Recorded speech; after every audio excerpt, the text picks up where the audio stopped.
So what we're going to talk about today is overcoming insecurity. Overcoming insecurity. You know, this message was welling up in my heart about 2.5 weeks ago as I was reading a story in the Bible. And we don't talk about insecurity a whole lot in church, right? We talk about hope and the joy and the promise and these things, but we don't realize that there is an enemy of those very things in your life. And often it shows up in the form of insecurity. I don't know about you, but I've lived with insecurity in my life. You know, there's certain people that you're around that it just kind of pushes that insecurity button. There's certain situations that you find yourself in where it seems like you're in a circle, or maybe you're in a situation where it's just so much bigger than you, and you can feel very insecure. You can feel as though we don't have the money. You know what? We get insecure. We're thinking about, oh man, is my hair, does it look good? How about my body? Am I dressed right? You know, please don't say something dumb. Please don't say something dumb, right? Oh man, what a terrible time for a massive hit, right? And we don't realize that some of us, we really battle with insecurity. You know, and here's the thing that was really enlightening to me is, you know, many times when you look at extroverted people and people that are out there and really gregarious and like, oh man, look at, like they're not insecure. But the reality is sometimes people, that's the way that their insecurity manifests, is that they overdo it. They got to put themselves out there with the hopes of having attention and being noticed. That's their part. And some people on the other side, that you're not that extrovert, but you're more of an introvert. And you go, well, those people are so self-absorbed. Those people are so self-focused. And it's easy to point the finger at those crazy extroverts, which I happen to be one of them. But in fact, people who are introverted are often more self-focused than those who are not. Because you live in this space in your head consistently thinking about what you're not. And here's the thing is that insecurity says, I can't because I'm not. Insecurity says, I can't because I'm not. See, God wanted to use Moses as a mouthpiece for his generation, for him to go before the Pharaoh and demand that he would let God's people go. But what he said is, I'm not your guy, God. I'm not your guy. I'm a man of slow speech, meaning that he stumbled with words. He had a stutter. God, it's not me. Jeremiah was called to be a prophet to the nations as a young man, and what he was more focused on between his two ears was the fact that he said, I'm too young. And I'm wondering today, what is getting you? What has caused insecurity in your life to where you say, I can't because I'm not?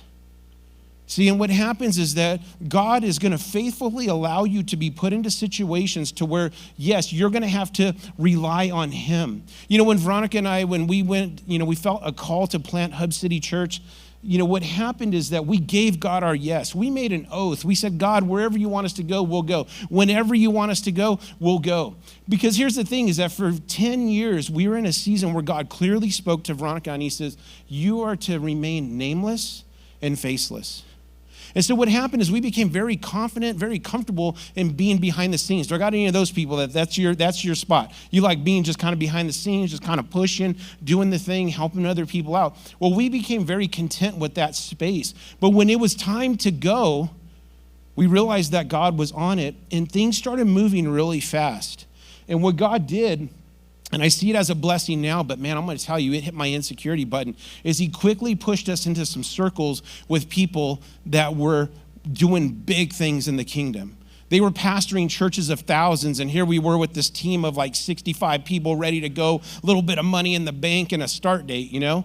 And all of a sudden, we're around these people, and we're in these circles, and it's kind of like, oh, I'd walk in, and I'm like, dang, man, like I'm the shortest guy here, and dang, and man, like they got those cool boots and cool haircut and a leather jacket, you know, and they have all these things going for them, you know, thousands. You know, there were people planting churches that were in our circles that had $1 million budgets. There were people that had 1,200 people show up on day one, and that can begin to tap something inside of you to where you begin to feel as though maybe you're just not enough.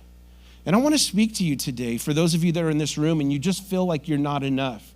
See, there's some of you mothers here today and you feel like you're just not enough.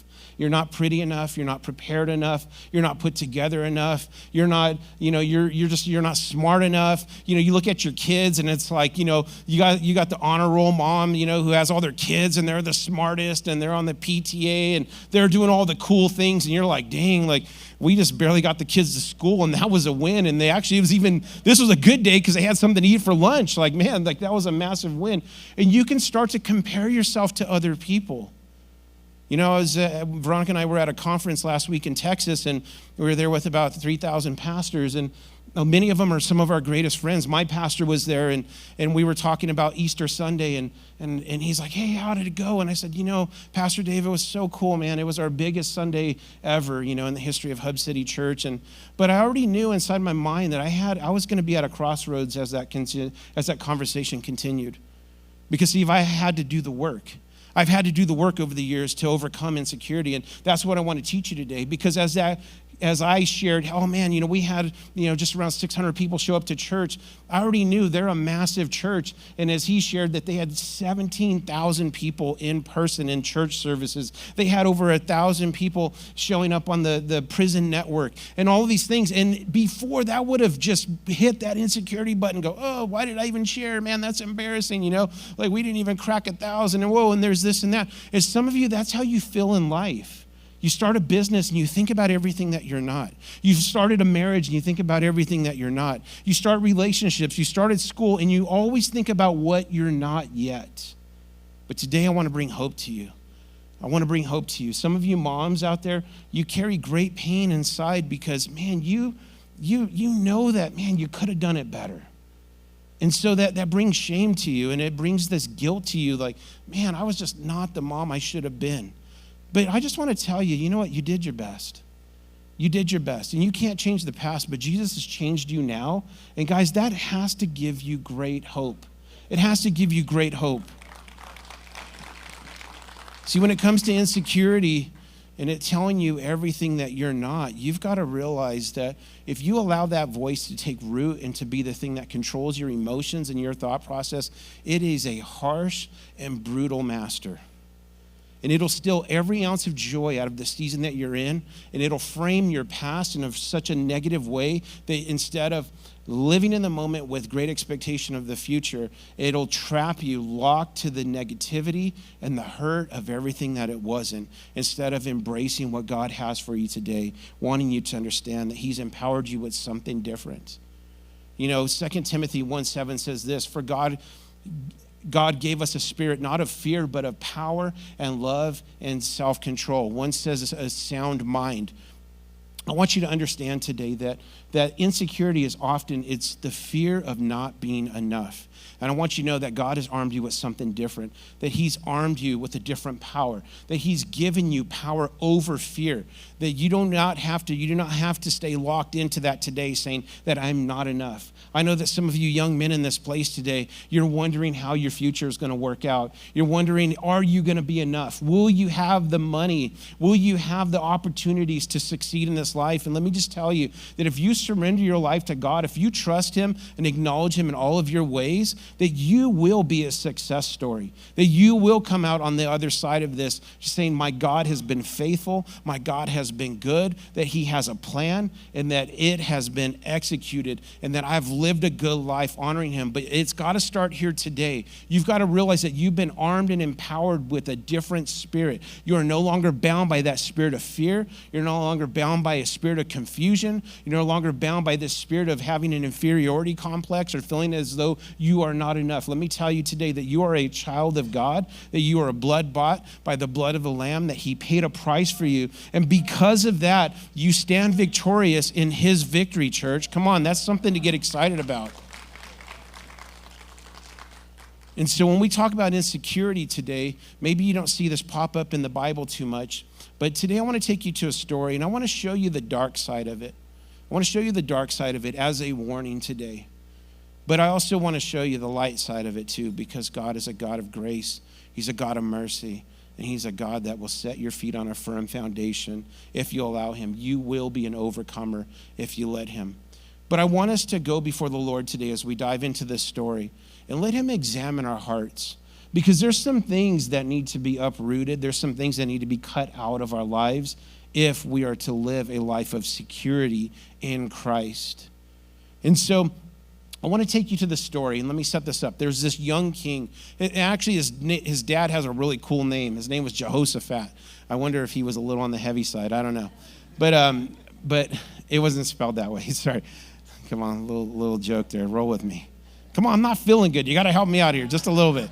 But anyways, But his dad's name was Jehoshaphat, and he was a great king, so much so that he honored God in his ways, and says that he had peace on every side. I'll tell you what, man, like that is a blessing when you have peace on every side of your life, right?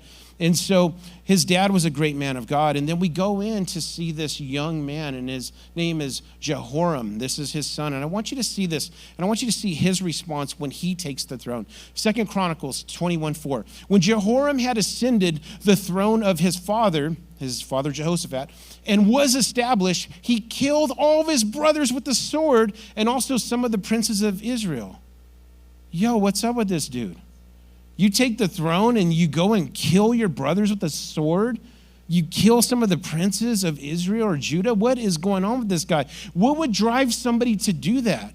It doesn't even say that they came against him. It doesn't say that they rose up against him. It doesn't say that anybody spoke ill of him. It just says that out of nowhere, here he is established as king. And one of the first things that he does is he goes on a slaughter fest on his own family.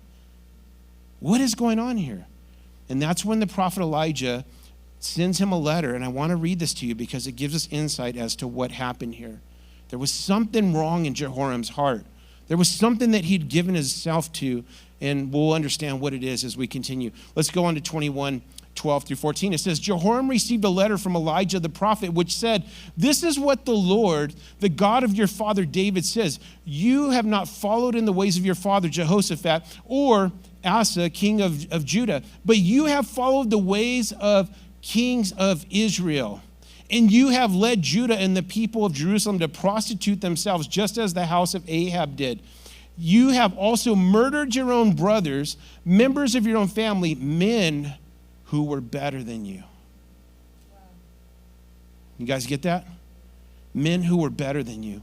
So now the Lord is about to strike your people, your sons, your wives, and everything that is yours with a heavy blow. I want you to see this. Is that what he did is he struck down his brothers. He struck down people because in his mind, he knew that they were a threat. Why? Because they were better than him.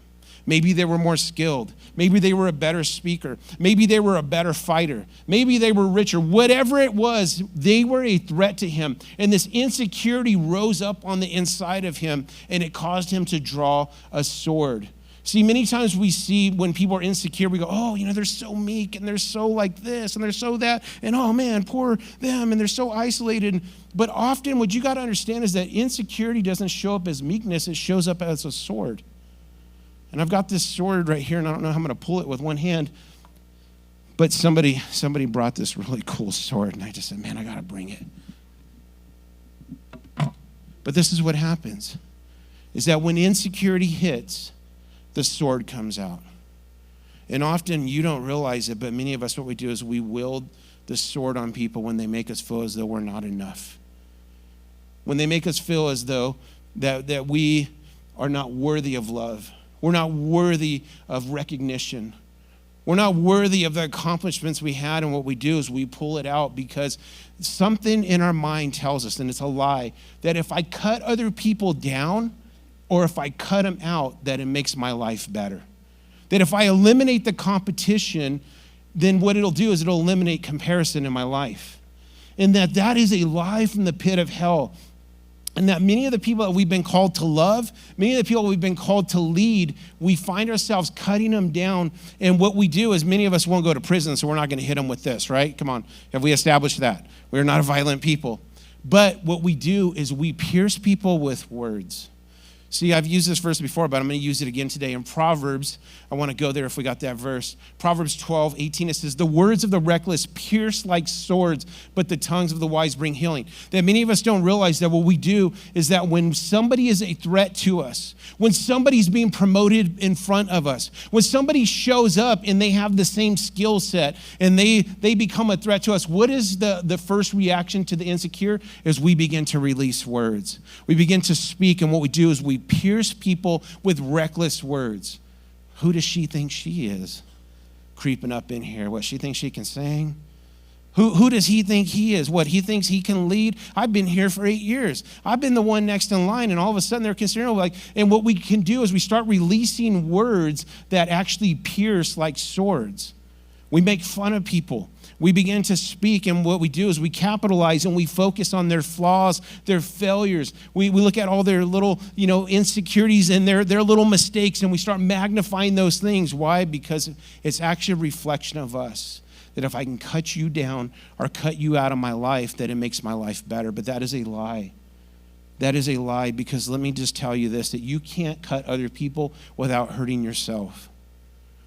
Especially when it comes to the body of Christ. Why? Because we are one body. And that when we become people that hurt people in the body, that you're hurting yourself. When you become a person who's insecure, if you're an insecure mother or you're an insecure father, do you realize that there is a seed that you're planting in your own children? Let me just say this, that insecure fathers raise insecure children.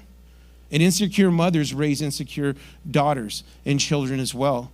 Because it just becomes part of you. You start talking about people, you're slandering people, you're gossiping, like how in the church we like to gossip pray. Have you guys ever heard of that term? We gossip pray for you. Hey, you should pray for so-and-so because, their marriage is not really going good. So let's just shield them in prayer. Oh, well, what happened? Well, I'm not supposed to tell you, but, just between you and I. And what we don't realize is we're cutting people down that we feel threatened by. Somebody offends you in church. Somebody offends you at work. Somebody offends you in your family. Rather than letting it go, rather than forgiving, what do? We go into attack mode because it hit your insecurity. And it's like, you know what? I'm going to tear them down. They tore me down. They're going to get what's coming to them. And listen, that is an operating or a way of operating from the kingdom of darkness. That is not from the kingdom of light. This is a kingdom of building up. This is a kingdom of speaking well of others. This is a kingdom that lifts people. It doesn't cut people down. We must understand that. And so words are spoken. I was listening to this, comedian, and I was cracking up because he said this. He was talking about his hands. He says, man, you see these two dogs. I don't know if you guys understand. He said, you see these two dogs? He said, they don't have any names. He says, because when I release them, I can't call them back. I was kind of cracking up about that. Do you realize that that's how words are? Is that once you release words, you don't get to control who hears it. You don't get to control where those words land. And you definitely don't get to control the impact that it makes on people. And also, once you speak them, you don't get to call them back. And I want to challenge you today as a church that to not allow insecurity to take root in your heart to the point where it becomes a part of you to just unleash words and just strike people down. Don't pierce them with reckless words. I remember, feeling this often in my own life. I remember working in the secular workforce, and it was very common. For people, it's like, oh, yeah, so-and-so thinks he's all that. I remember getting made fun of at work for working. Has that ever happened to any of you?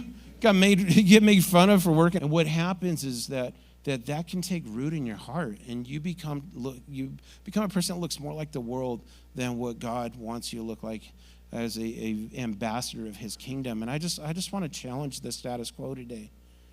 I want this church to be a healthy place. I want this to be a place where people come and that they're built up, they're lifted up, that they leave with encouragement and motivation to become who God has created them to be.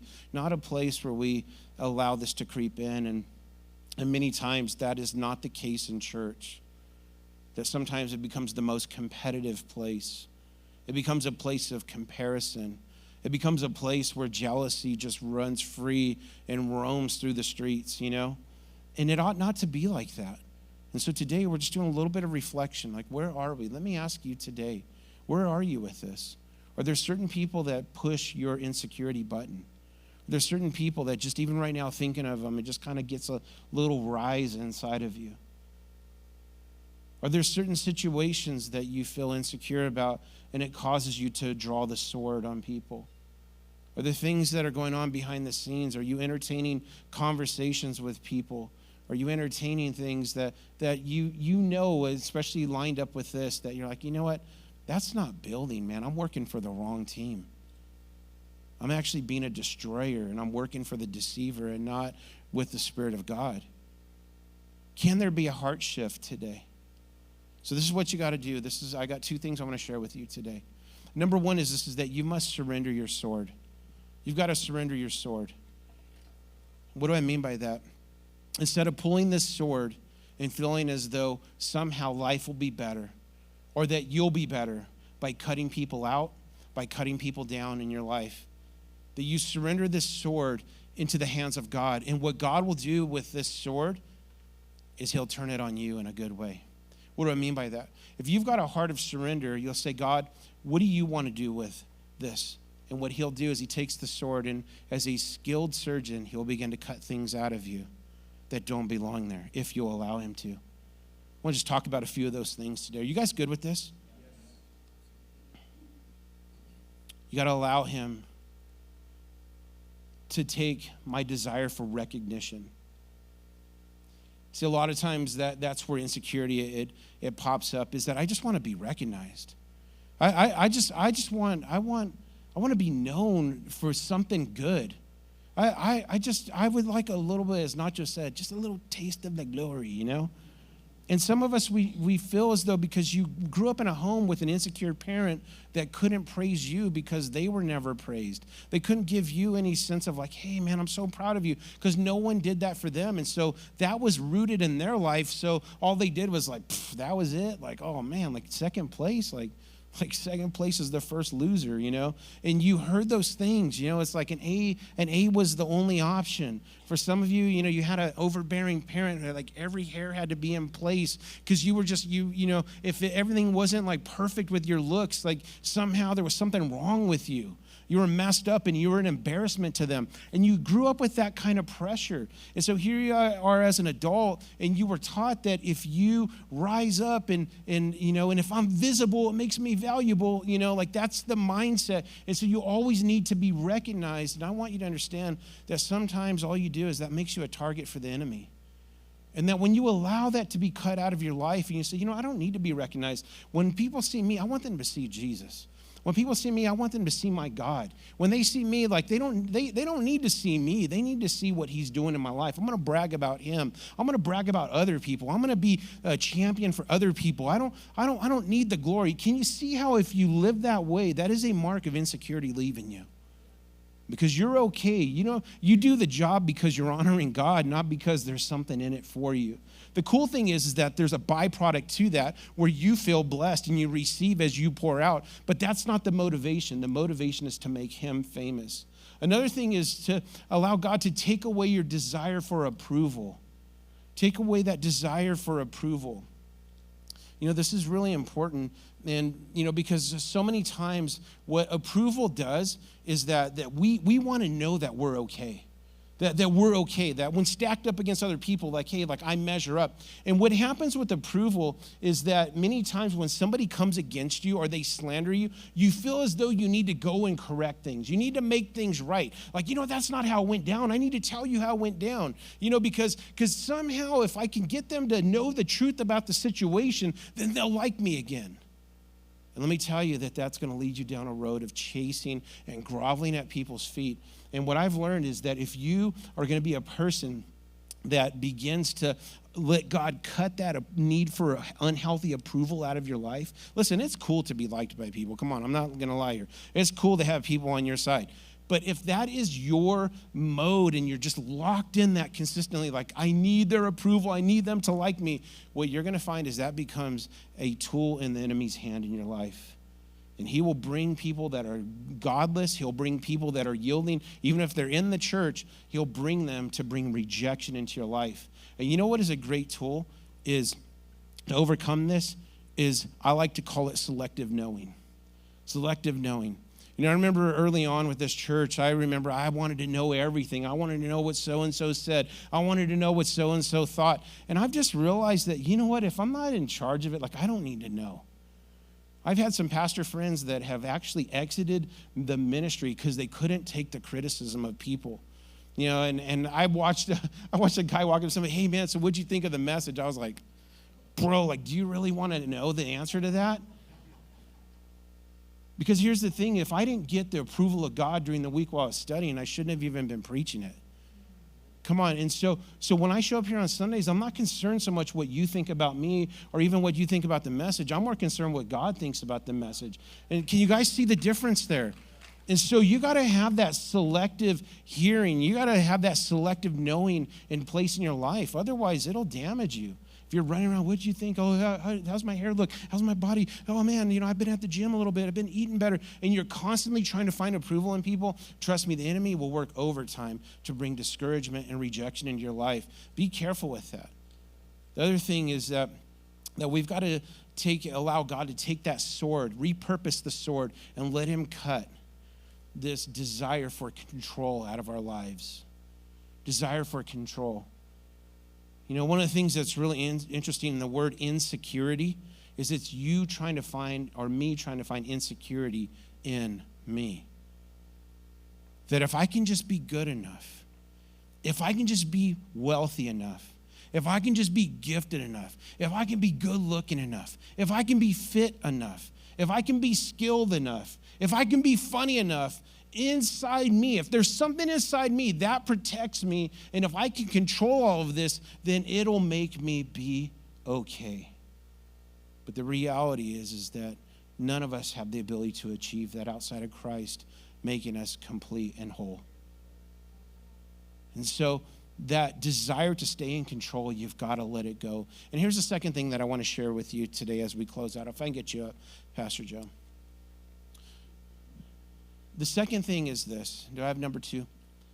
Is that we need to re-up. I'm going to explain this to you real quick. So Jehoram is this guy, right, who went and slaughtered his brothers, slaughtered, some of the princes of Judah. The guy's got a problem, man. Insecurity took root in his life, and he hurt everyone around him. One of the consequences, actually, of his actions is that God basically brought about calamity to his entire family, everything that he touched. Another part of it is that he had intestinal issues, so much so that God promised that he would die, and the way he would die is his bowels would come out. Man, I don't know how that worked, but it happened. But Elijah was the prophet that brought the message, that wrote that letter to him. And this is one of the things that I want to say to you and I. Elijah was a man of God that was able to speak into this guy's life the truth of God's word. And there are a lot of pastors, and there's a lot of you in this room that have been Christians for a long time. And you know what to tell everyone else, but how do you respond when it comes into your camp? How do you respond after you've served God for a long time and you can tell everybody about insecurity and, man, you just got to trust God and believe the promises and everything's got to, come on, man, just stay in faith. But what happens when insecurity knocks on your door? How do you respond? And there's a really interesting story because Elijah, although he was the one who wrote the letter to Jehoram, years later, he found himself in a tough spot. He had been used mightily by God, and God used him to destroy the prophets of Baal. And then he finds out that Jezebel's coming after him, and that she says that by tomorrow, that what you did to my prophets, I'm going to do to you. You're going to die. And it was interesting, his response, because here he is in this difficult situation, and he had God on his side. He knew that God was powerful. God rained down fire on Mount Carmel and destroyed all of these guys. But yet in a moment of weakness, insecurity came knocking, and what did he do? Here's his response, 1 Kings 19:3. Elijah was afraid and ran for his life. When he came to Beersheba in Judah, he left his servant there. That's something that you've got to get right there. That I want you to understand is that this right here, this word Beersheba, it actually means a place of oath. A place of oath. That this is where he had made an oath to God. This is a place where God had made an oath to him. That was a significant place. And what I'm seeing here is that even though he served God, and some of you have served God for a long time, and you've seen the faithfulness of God, you've seen the powerful works of a mighty God in your life. He's healed you. He's restored you. He's saved you from the depths of hell. And here's the thing is that some of us, when insecurity creeps in, and it lands in our lap, and there's no one else to tell what to do, some of us, we get so discouraged that we leave our place of oath. Look at this. He left his servant there. He led his servant to the place of oath, but yet he walked away into this place of being in a wilderness. And I love this so much, and this is what gives me hope, and this is what should give you hope today, is that God was not okay with that. Because a loving God will not allow you to walk away from your oath. And a good friend won't allow you to walk away from your oath because you're in an insecure place. A loving friend is not going to allow you to walk away from your marriage vows and not say something. A loving friend is not going to allow you to walk away and go back to the bottle, back to the bar, back to the drugs, back to that promiscuous lifestyle without saying something. Are you guys seeing what I'm saying here? And God went after him.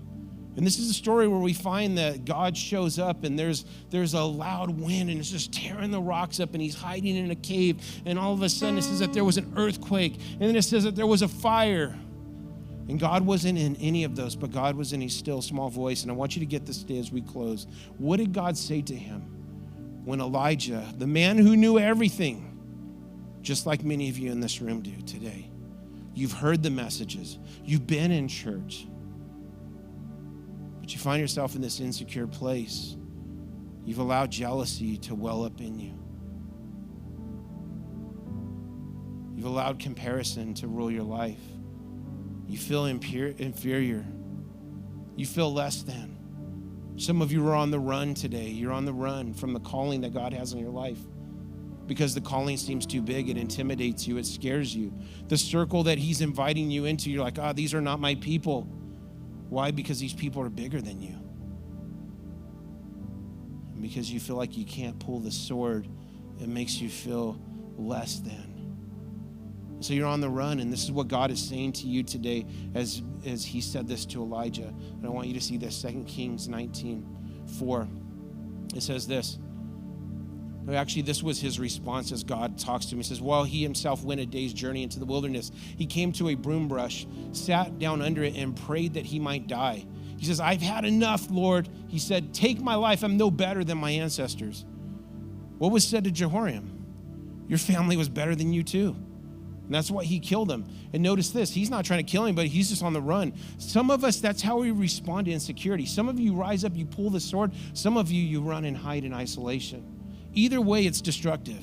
Either way, you're missing out on God's best. But I want you to see this because God loved him so much. In verse 15, if I can get that, it says this, the Lord said to him, after all of that, he says, go back the way you came.